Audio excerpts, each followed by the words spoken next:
Presented by Vidyalan Music.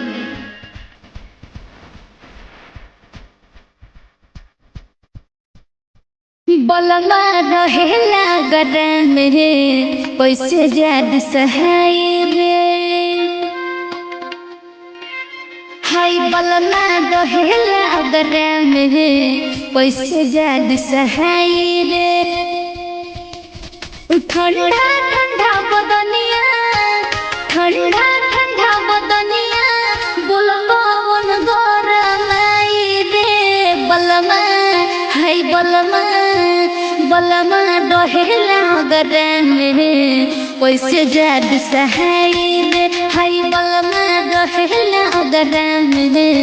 पैसे ज्याद सहाय रे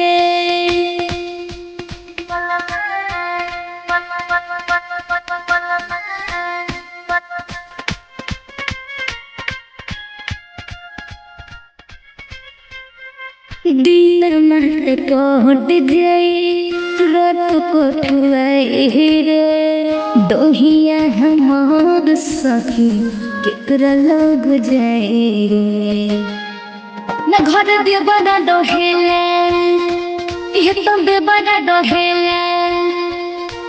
जार भर लागा सखी जार भर लागा सखी हमर मनवा छ नहीं रे बलमा हाय बलमा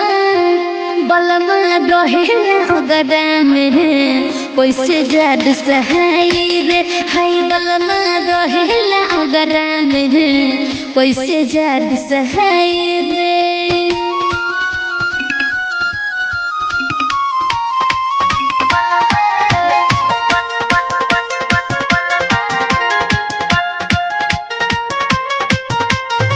शरमा सबिता है कि न मन भर लागेला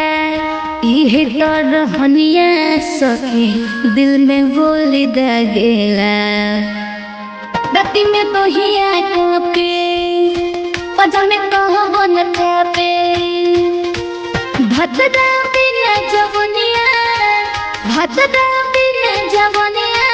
खाई जहर मर जाई रे बलमा